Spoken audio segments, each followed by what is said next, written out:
Hello, welcome to Gardener's World. Rather a chilly Longmeadow this morning. There's a real autumnal feel in the air, but not yet on the ground. And here in the vegetable garden, there are masses of crops still going well, plenty still to harvest. I actually think that the best time for vegetables in the whole year is round about the middle of September to the first week of October. So this is a good time, but it is the moment when I need to start harvesting my leeks. I've grown them in a cattle trough because about 4 years ago our onions were afflicted with white rot, and this affects the whole allium family and is a bit of a disaster.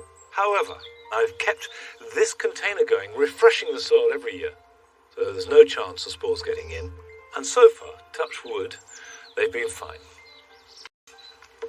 Come on in. There we go.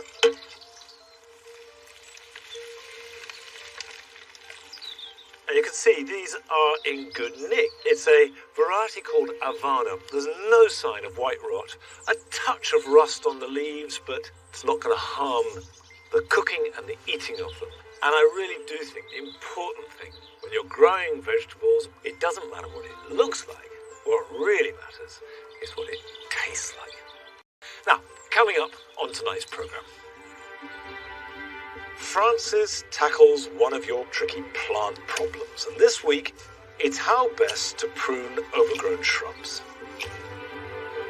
Nick Bailey investigates a revolutionary new way of combating Himalayan Balsam that has become one of the UK's most invasive weed species. And Arit Anderson discovers the amazing properties of some seemingly ordinary plants. And I'm going to prune one of my climbing roses and sow seeds of Hardy Annuals for cut flowers next summer. Come on, Angel. Come on. Go.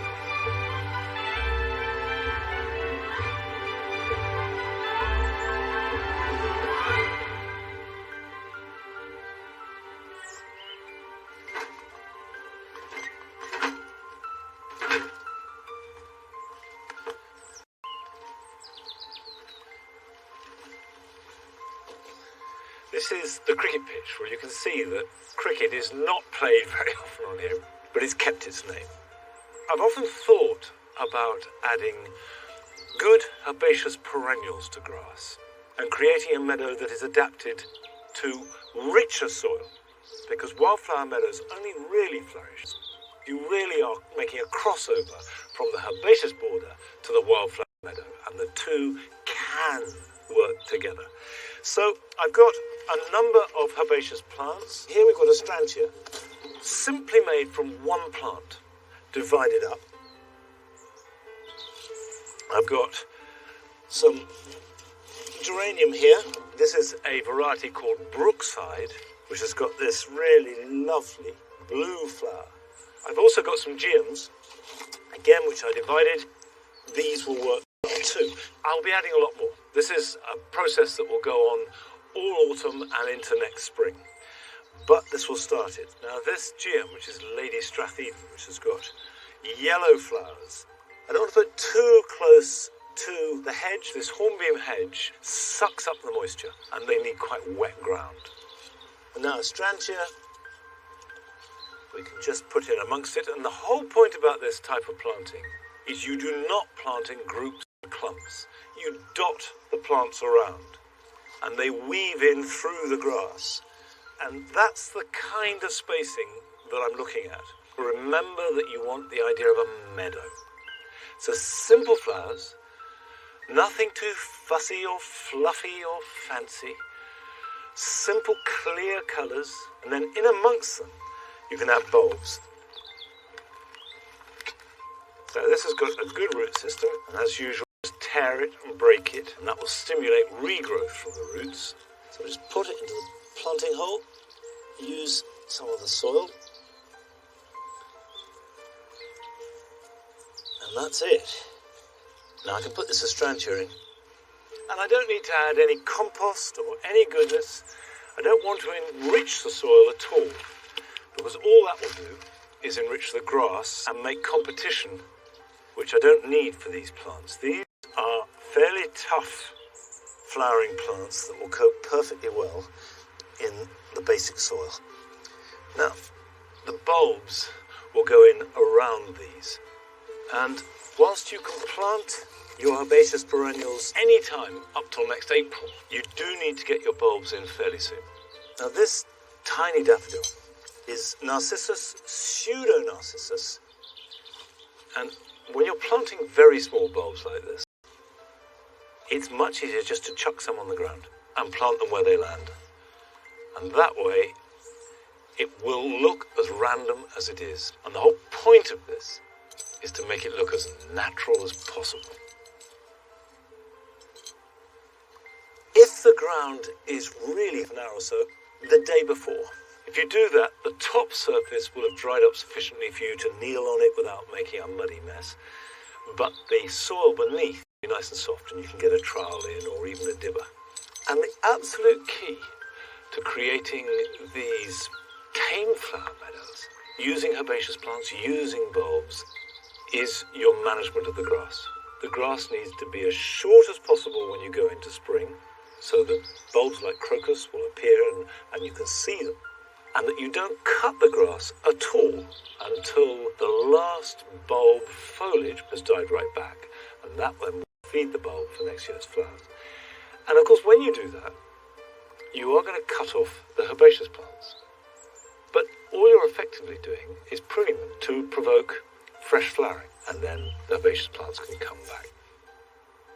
Now, we did ask you to contact us if you had any problems that you felt that we could help you with. And an awful lot were to do with pruning, and I do know that people can get in a tizzy about pruning. When to cut, how to cut, where to cut. But Frances is to the rescue, and she's gone down to Devon, armed with her pruning materials, to help sort out a tangle of shrubs. It's a common problem, and we've all done it. You go to a garden centre and find a plant that you fall in love with, buy it, take it home and plant it in the perfect spot. But fast forward a few years and it's got out of control, which is why I've these. Lynn Franklin is a really keen gardener who's fallen into that trap in a big way. 11 years ago, her garden was bare, with just one bay tree and an air raid shelter. So, Lynn went on a shopping spree and bought one of everything. But now those plants have matured, they're taking over her garden and creating a problem. Did you intentionally create so much shade? I like shade to sit in when it's sunny. Okay. But this is getting a bit silly. I can see. Yeah. I mean, it's classic problems with shade. Everything's a bit leggy. And lawn-wise? Yes. Has this lawn ever been successful? No, not since this is all grown up. If it were mine, I'd be tempted to put some membrane down and just gravel this circle to make it much neater. Yeah. I mean, the thing with having this much shade is you've really created problems for the plants. You know, they're struggling, they're competing for light and for moisture and things. And I think what we need to do is open this space up a bit to make it easier for plants to grow. This Chatalpa, I think, needs a little bit of a prune. Yes. Do you mind that? No, I don't mind at all. Right. Here. But we don't want to cut it at the ends here and just remove that because you'll find it branches. And what we really want to accentuate is the lovely shape of the actual trunk. Do you see where this is crossing here? Yeah. Those two branches are rubbing, so we need to remove that anyway so that disease can't get in and cause damage to each other. So I'll take it back, I think, to about here. So this is the sort of thing you do on most trees and shrubs then? Yes. The worst thing you can do, unless you're doing topiary, is to just clip the ends. The best thing you can ever do is take it always back to a bud, if there's a bud there, and wherever you can, create an outward-facing bud, so you're opening up the shape, you're never closing it all in. One thing you must remember whenever you're pruning anything is use clean tools and cut back with something like this as near to the trunk as you can. You want a nice neat edge that will callus over and the tree will protect itself. Happy? Yes, I am. Yeah. That looks better. This bed is quite a challenge, isn't it, Lynn? Yes, it is. So you have an awful lot of shrubs here and they're quite big and I can see you've cut them. Badly cut.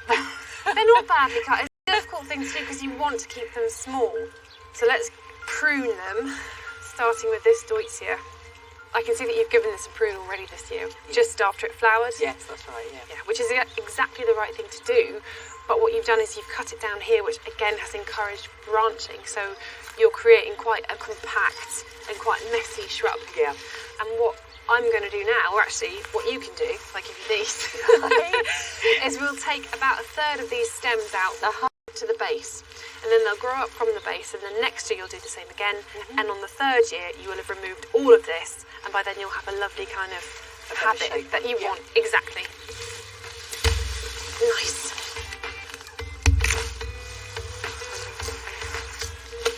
Perfect. It's looking better. Well, it won't look better yet. It will look better in 3 years' time. Yeah. You've done this every summer. When the new ones come up, then I take out another 3 of the old ones. Exactly. But in the summer, just after it's flowered, every year. Right, I see, yeah. Every summer. Yeah. One of the biggest problems here is lurking at the bottom of the garden. It's actually really big back here, isn't it? Yeah, so this is where I've got a really big problem. And this is the bay tree. It's massive. It's been here for years. It's causing a lot of shade over here. Over your greenhouse. Yes. The thing is, you could easily cut back some of these branches, especially the one that's going into the neighbours, and with my pruning saw. This bay tree really is a big beast.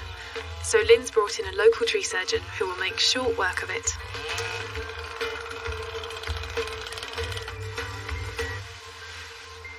Lynn has asked me to tackle her Corylopsis. You would normally prune this in early spring as soon as it's finished flowering so that you can get flower buds for the next year. But it restricts her access down this path. So what I'm going to do is take off some of the branches but keep it to a minimum. Whenever you're pruning a shrub or a tree, rather than thinking about what you're taking off, unless it's something that's diseased or dead, you really want to think about the shape that you're leaving behind, and specifically the bud you're leaving behind that will then grow up. And that's why it's called formative pruning, because you're thinking about the form of the tree or shrub that you're leaving. I'm going to cut this branch back to this bud here, so it'll be a smooth branch left behind, and eventually this will grow in much the same direction as the branches here already.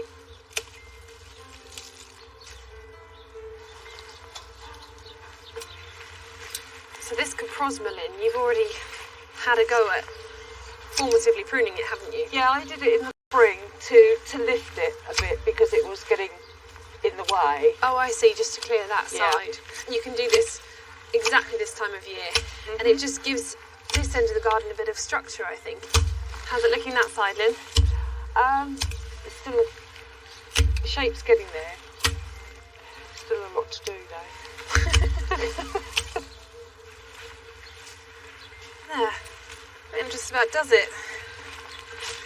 What do you think? Oh yeah, that looks much better. Yeah, I'm pleased with that. Yes.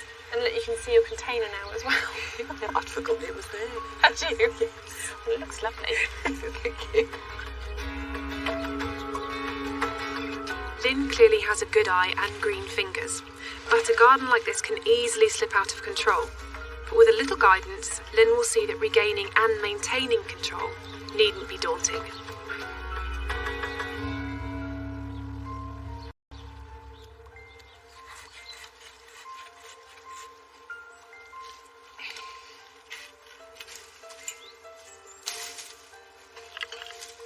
This is a damson, and as a pruners, probably best to prune it a little earlier in the year, July. But I always remember Christopher Lloyd's great pruning dictum. The best time to prune anything is when you have the right implement in your hand and you are in a position to do the job. In other words, no time is ever better. This growth here start to get much more vigour going in this direction, which is what I want. I'm using tarred twine, which if you can get it, and not every garden centre sells it, is ideal because it's soft enough not to damage the new growth, but strong enough to last at least till this time next year. If you want these horizontal stems to keep on growing, don't tie down the ends.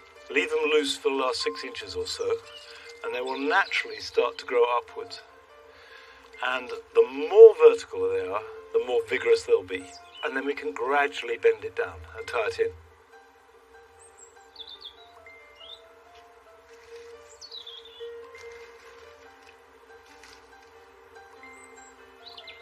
I hadn't actually seen this before I cut it off, but here is the last bloom from Madame Alfred Carrière.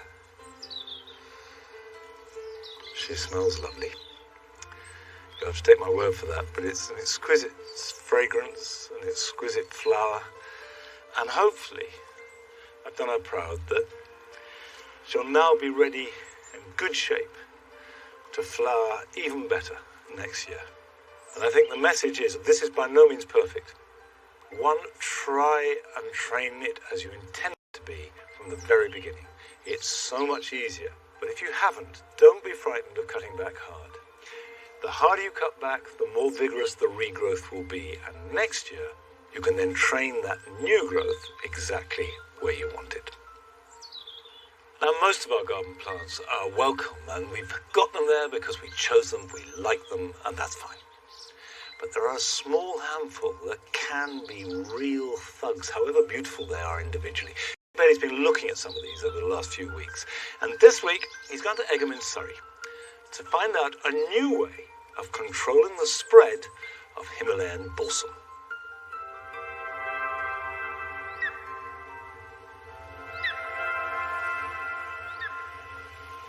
Himalayan Balsam, or Impatiens Glandulifera, is an attractive plant from the foothills of the Himalayas in northern India and Pakistan. Growing up to 3 meters with clusters of nectar-rich flowers. Who wouldn't want to make this plant welcome in their back garden? Like lots of other gardeners, walkers and beekeepers, I was beguiled by the beauty of Impatiens Glandulifera, so much so that I introduced it to a walled garden. Now within 2 years, it's exploding seed pods and throwing seeds out into their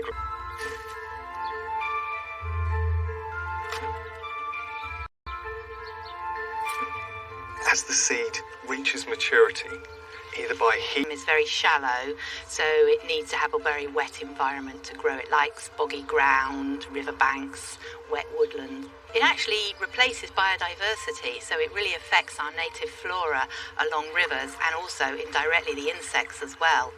When it dies back in the winter, it leaves the banks bare of vegetation, and these are much more prone to erosion. You get a lot of silt going into rivers. So in essence, by the balsam taking over, it takes out all of our native flora, which was stabilising the banks, and then because it disappears in winter, the banks are just collapsing and blocking up our waterways. Exactly, yes.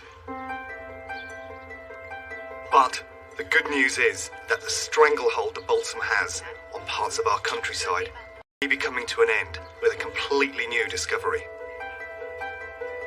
So Carol, how did you go about finding something that would specifically target the plant? Well, what you do is you go back to the native range of the plant that you're targeting, looking for natural enemies that are attacking it. So this could be insects, and this could be diseases. Initially we looked at insects, but none of them were specific enough. None of them only attacked Himalayan balsam. So this one here, you can see down the microscope, is a rust fungus. Okay. You can see the powdery spores. Yeah. And this is the one that we thought this would be a really good agent. In the field, it was quite damaging. And rusts are just typically really good biocontrol agents. So we all know garden rusts on particular different plants. What's unique or special about this one? This one of rust, they're also very damaging, and they spread very well because of the powdery spores. In fact, they can go up into the wind currents and travel many kilometres to find new hosts spread that way. So what sort of action does it have? Does it just totally kill off the Impatiens? No, biocontrol, the aim of biocontrol is to reduce the vigour of the plant. There'll always be Himalayan balsam growing along riverways. It just won't dominate. There'll be less seed produced, the plants will be smaller, and that means the native flora can grow so much better. For 5 years, the centre tested the rust to make sure it wouldn't affect any other plants. And now, with the green light from the government, this tiny potential solution to a big problem is being released into the wild across the country. Now need to produce large quantities of rust so that we can get the rust out into the field at as many sites as possible.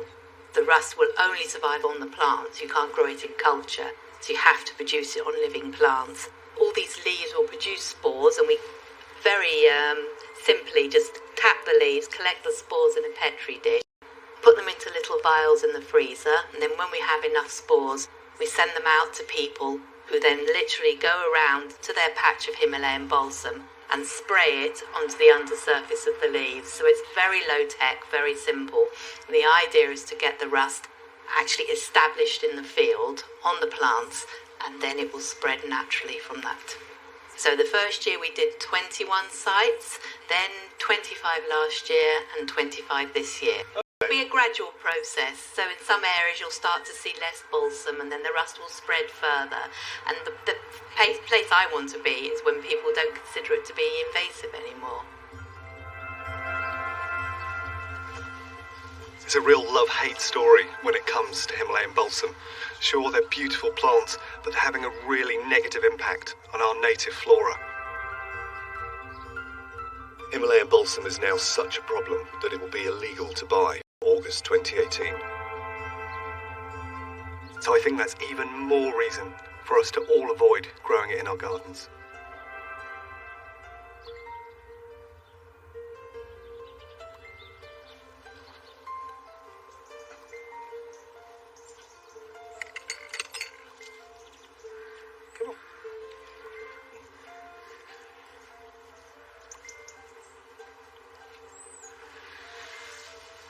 The river at the bottom of the garden.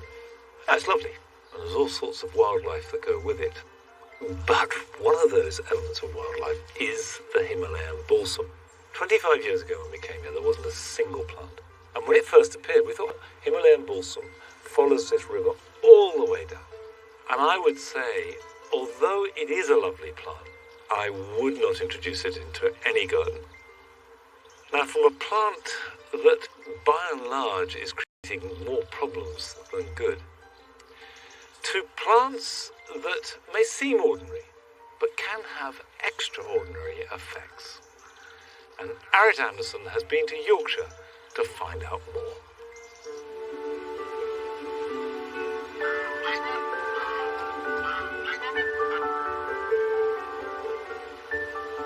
We pick plants for their aesthetic appeal.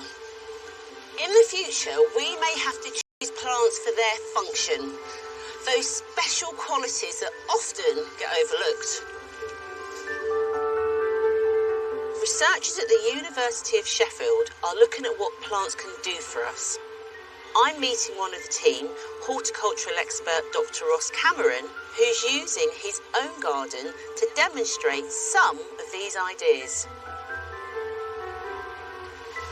Ross, you've got a really pretty garden here. It's wonderful. I know you didn't plant it up just for a visual aesthetic, did you? Not the only reason. No, it's a garden. It's a functional garden.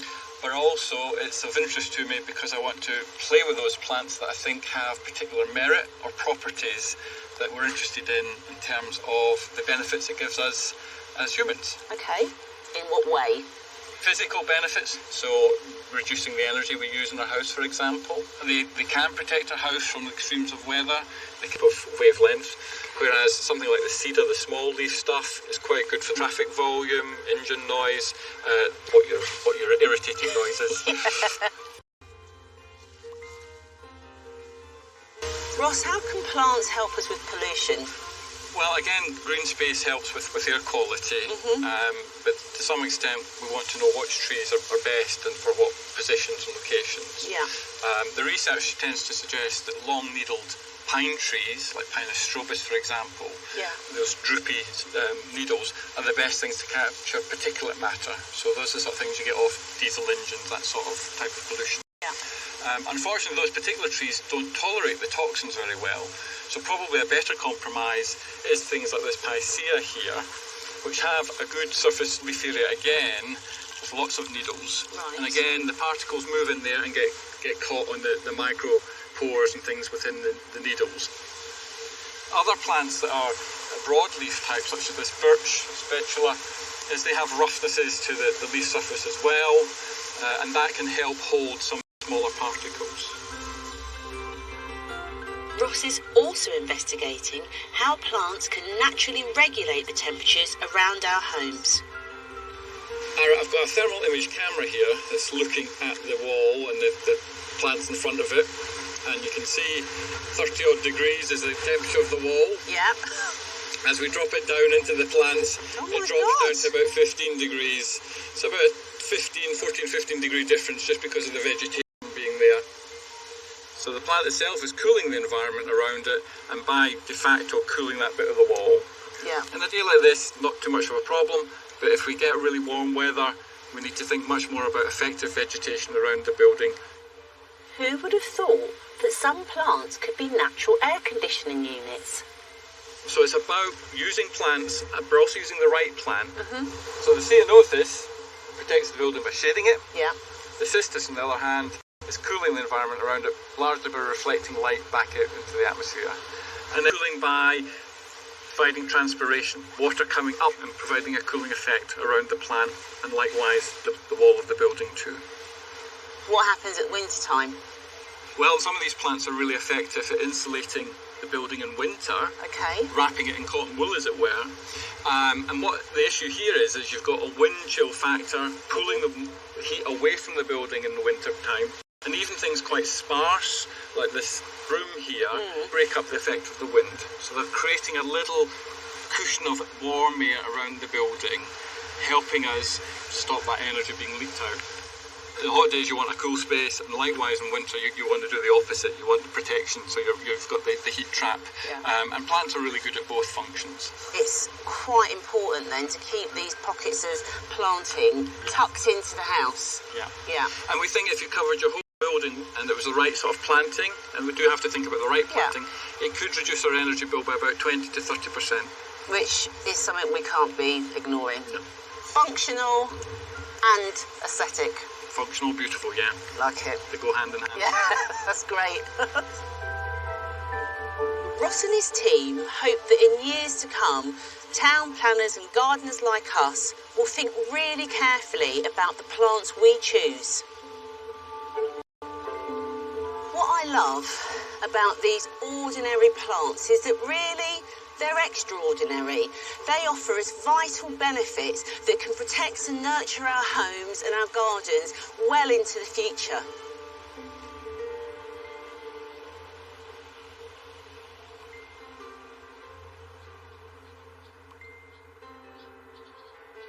Come on now. Come on. Good girl. I do think the important thing is to see that plants are an integral part of our lives. It's not a question of us gardeners with our horticultural skill and knowledge enabling them to perform for our pleasure, but that we need them. And we need plants not just to improve the ecosystem, but to improve the quality of our human lives too. Now, what's been really improving the quality of my life over the last few weeks are these dessert grapes. They're nearly over now, and actually they're ripening faster than we can eat them. Where's the basket now? Let's have that. There's a good girl. But I can get a few more bunches before they go. The wasps did have a pretty good go at them, but enough have remained to keep us happy. That will do, and I'll take one more from up there. But the truth is, a bunch of grapes goes quite a long way. Well, that's not bad, is it? These are Black Hamburg. They're no good for juice or wine. To an allotment in Devon, devoted solely to the pursuit of the perfect pint. First, though, we pay our final visit to Stourhead in Wiltshire, where autumn has arrived.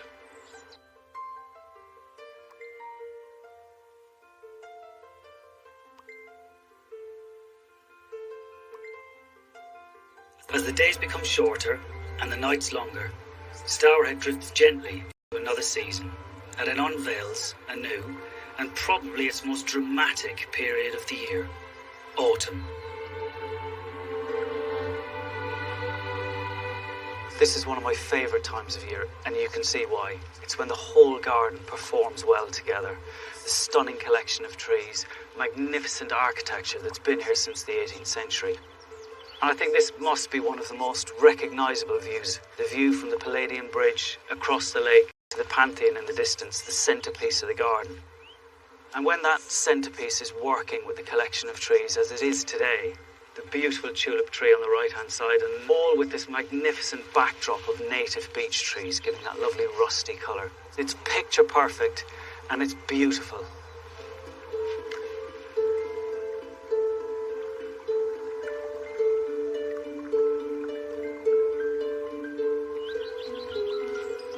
This is one of my favourite parts of the garden. And it's my favourite because it's one of the oldest parts. And this is the Temple of Flora here. And it dates from the 1740s. And the goddess Flora gives plants, flowers, wildlife to the garden. And that's what creates this wonderful scene. The autumn palette is only with us for a fleeting moment. So I make sure I spend a little time every day just soaking up the atmosphere and stunning colours of these short autumn days. Autumn really is a festival of colour, and you can see behind me how magnificent it can be.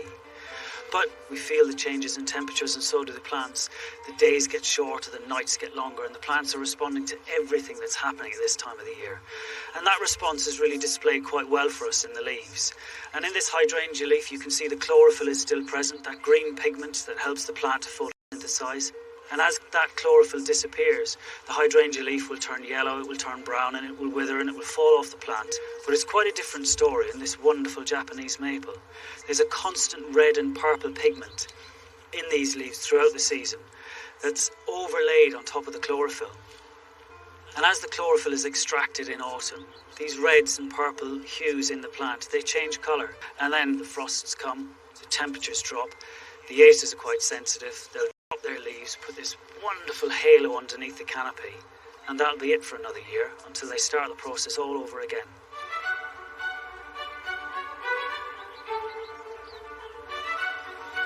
The team here do a fantastic job of keeping the gardens looking spectacular. A major job for this time of the year is clearing the fallen leaves, because if we leave them, the grass is starved of light and air. All the collected leaves are taken away and composted. As the trees give up their leaves, it gives us the opportunity to do some crucial maintenance. Just from there, Joe, it's those two to your left and the one below it. And this one here, roughly where your hand is, we want to bring that branch back into there. Yeah, okay, this one? Yeah, please. Okay. Oh, to be young again. So at the moment, Joe is up in this tulip tree in the garden, and we need to do a little bit of autumn work and shaping of the canopy of the tree. We work on it every 2 to 3 years. As I look up the tree, I can see that there's a lot more thinning to be done in this tree. We'll thin some of the branches out that are inside the canopy, and then that will allow the wind to filter through the canopy. It's like pruning a shrub, but on a really large scale. So if you see something that's wrong with a shrub, you just nip it back a little bit, and this is just shrub pruning on a very, very large scale. Okay, clear? Yeah, clear.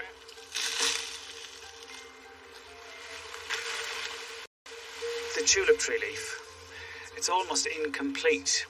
You'd expect the tulip tree leaf to come like this and go up like that and be more symmetrical than it looks. But the story goes that when Adam and Eve got into trouble in the Garden of Eden, and Eve was being extracted from the Garden of Eden, she stretched out as she was leaving and she grabbed the end of a leaf, and it was a tulip tree leaf, and she took it with her and it disappeared. And I love that story.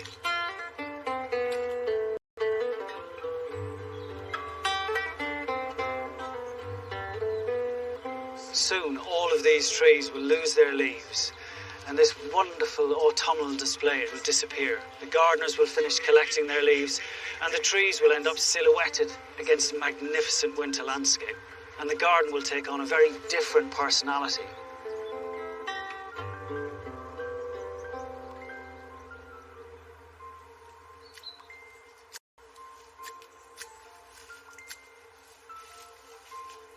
I guess any garden, if the light is good, looks good in autumn. It's shaping up here at Longmeadow already, and this Viburnum plicata morisii behind me always has the deepest colour of anything in the garden, and in a few weeks' time it will.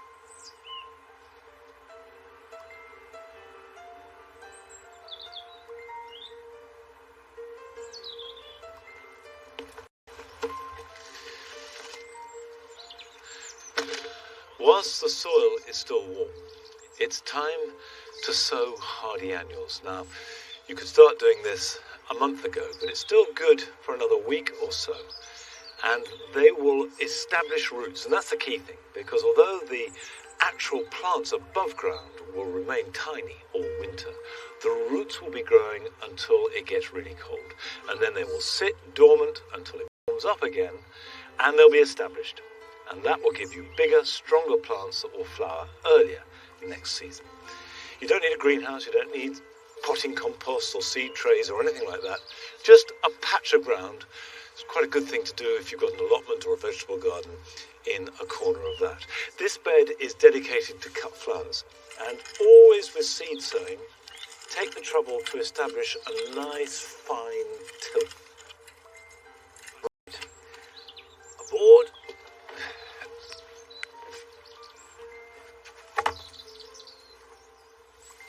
I've got a number of different seeds. We've got Cerinthe Major Purpurescens, which has got these lovely little bells of deep purple, fabulous cut flower, and then bright calendula and larkspur. All good hardy annuals. Cerinthe seeds are quite big, but we will space them out quite widely. And although, of course, you can grow these, and in spring I always do, in a greenhouse, they will be the better for growing outside. Not just because they'll have a bigger root system, but also because they will immediately start to interact with the soil, and the bacteria and fungi in the soil are absolutely necessary for healthy plants.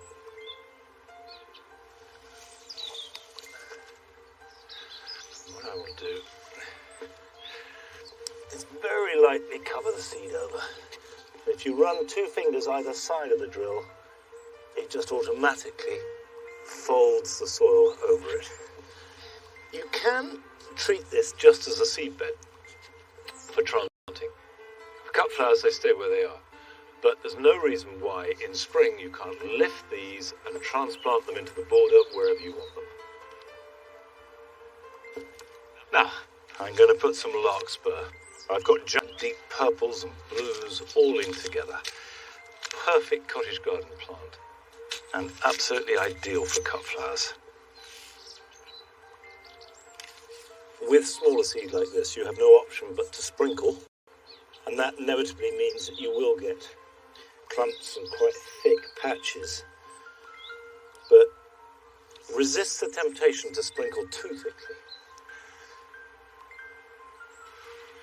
Now, at this time of year, of course, we are doing an awful lot of planting and planning ahead, but it's also harvest time. Harvest is by no means over. And in this part of the world, there are 2 smells that I associate with late September and early October. One is that of apples, orchards everywhere, and the other, which is vanishing, but was really present here 25, 30 years ago, is the smell of hops being harvested, because it is hop harvesting season. And we went down to Devon to visit a man who has decided to grow all the ingredients for a pint of beer on his allotment.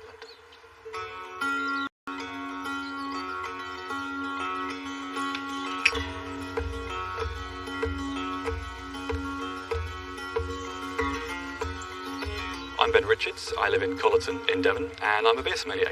That means that I spend quite a bit of my time talking about beer, but for a while now I've thought that I don't know enough about what happens before the brewery. So how you go from that bare piece of land on the farm through to those finished ingredients that you're going to brew with.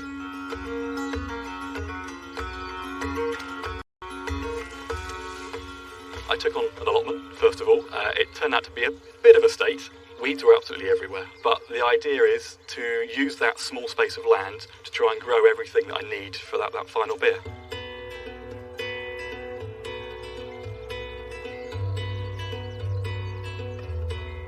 I need to get 4 ingredients. I need to grow the barley and grow the hops.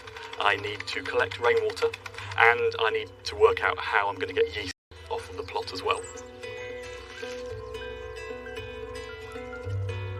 Just with those 4 ingredients, you can make a perfectly lovely pint of beer. Soil is okay, it's clay, so it takes a lot of time to work with it and get it ready, but once it's actually finished, it holds those nutrients and the water in quite nicely. Well, hops need to have a certain amount of heat and a certain amount of sunlight, so there's only 2 bands around the world in the North and South Hemisphere that are ideal for growing hops, and Devon is right on the bottom of the one that runs through the UK. And with barley, ideally you need to have rain at the right time and a lot. Well, the whole plot has got 4 beds. The largest one was where I was growing most of the barley, but it was really quite nice. Throughout May and June, as it came up going green and then golden, you could see this lovely flowing wave of the barley, that stereotypical classic view that you see across the English countryside. When it came to harvest, I had originally the idea of getting a scythe or a sickle, and had many people suggest it was my pole knock moment.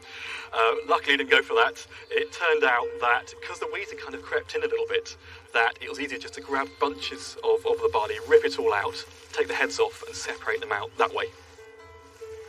So after the harvest, what we end up with is this, and this is the ear that's got the all-important grains all on the top. I need to separate this out, keep that and bundle it up for next year. I'll cover the ground, mulch or protect the soil with that.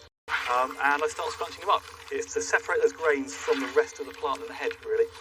Today is quite a good day, so as I start to scrunch these up, there's a bit of a breeze. I can lift it up and let it go. The grain will fall down, and the chaff will start to flow over with the wind. For the most of the grain, though, I had to do it in the house. There was no wind whatsoever, or it was raining. So I was in the kitchen with a hairdryer. My wife was not happy when she saw how much dust and how much chaff was flowing around the house afterwards. So I have to do it here now. And then this is what I'm after. This is the finished grain. Without this, I have no sugar, which means I have no beer. So this stuff is absolute gold dust for me. You can see the white inside. This is the starch that will ultimately become the sugars that we use to ferment when we're brewing.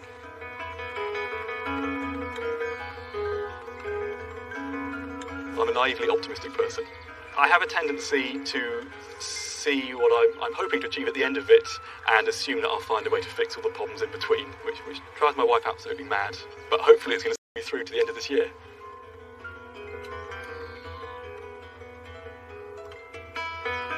Well, this is my hop tower, I suppose. It's a central pole, and it's got 6 lines coming out for each of the plants to grow up. But these have done really, really quite well. So they've grown up to the top, they've come back down again, and they've grown back up again. So I've got this really wide column of hops, which isn't ideal, and this has really started to lean and pull, and I'm just happy it's still there at the moment. If someone was doing this themselves, I would have separate poles with wires between, so that you could have the plants going up in their own individual path. So I've got 4 different varieties here. 1 or 2 of them have done really well, so the Fuggles and the UK Cascade around that side. I've got some here, they're not papery and they're not quite feeling ready yet.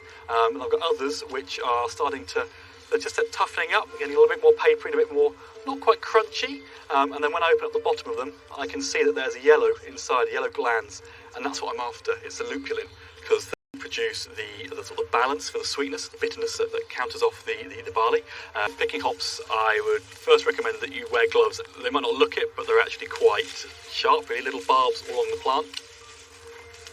I'm taking off the laterals, the long growth that come out, or the ones that come up the top and back down again, so I can more easily pick the hops off on the ground, not on the top of a step ladder.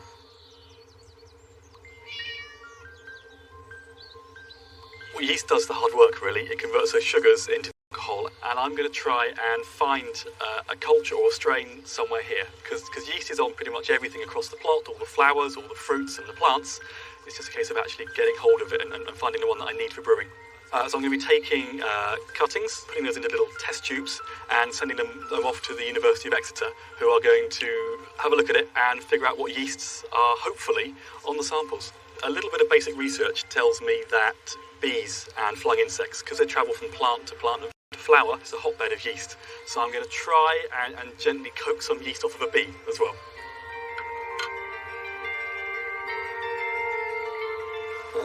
I've got some. Takes several hours to actually do the initial brew. About a week or so for the first fermentation. Then I'll put it into bottles and I'll leave it for another 2, 3, 4 weeks to condition and improve until about a month later I'll be able to try it and see if it's worked.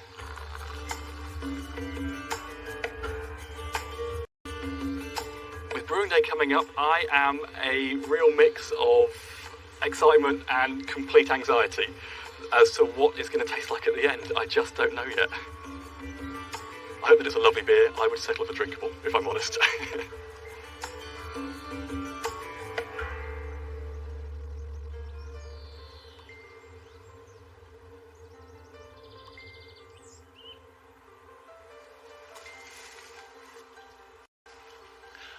I've always grown hops in this garden because Longmeadow used to be a farm that grew hops, and we have a hop kiln. And we are surrounded by the very best growing hop country in the world. So I grow hops in the garden as a kind of tribute to that. And they make a great garden plant. There's golden hop, like this one behind me, is purely ornamental. Fabulous colour in spring and early summer. And then the normal hop, I've got some fuggles here growing in the grass borders. They are a brilliant climber for a garden. And of course you cut them right down to the ground. They regrow every year. A fabulous plant. Okay, you don't have to make beer, but here are some things that you might want to do this weekend.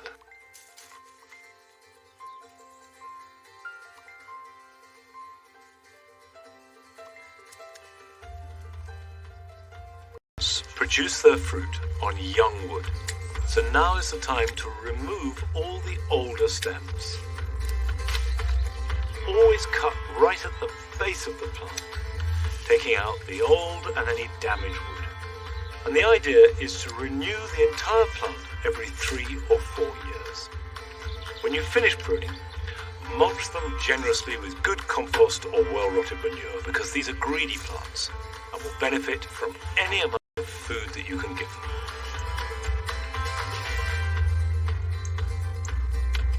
You can collect the seeds of many plants, but it's always best to go for those that are thriving in your garden.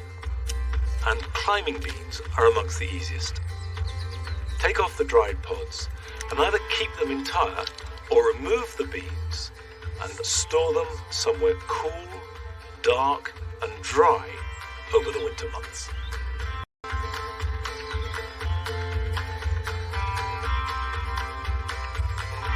The Vina Venarius is one of those plants that can seem to disappear on you from one year to the next, so it's good insurance to take cuttings now. Remove the side shoots where they join the stem, and take off all but the top pair of leaves. Insert these cuttings into a very free-draining compost and put them somewhere warm to root. And then when you see signs of growth, they will need some protection against the worst of winter weather, so they can be planted out next spring.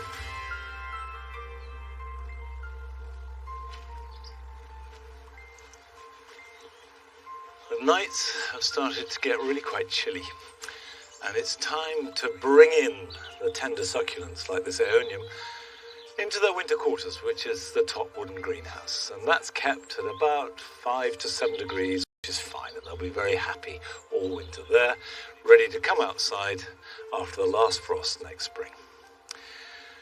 Now, I don't know if there's going to be frost this weekend, but let's find out and see what the weather has in store all over the country for us gardeners.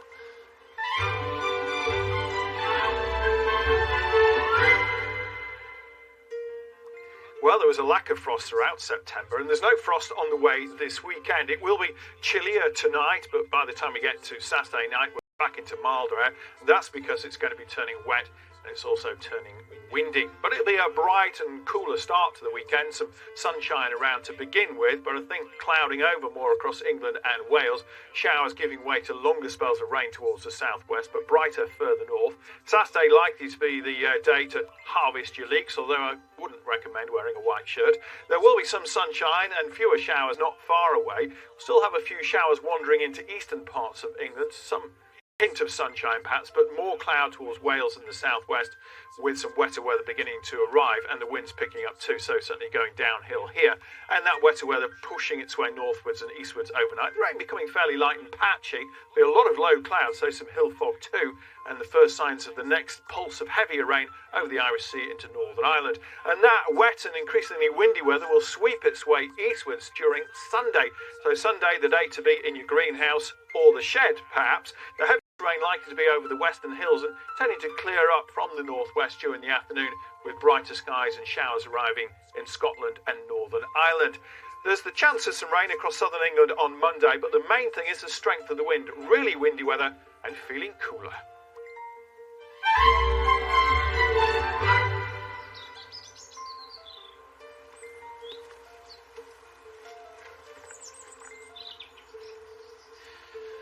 Although most of this is carefully planned and the planting is thought through and then tweaked and adjusted to get it just right, sometimes the happy accidents are the best thing in the garden.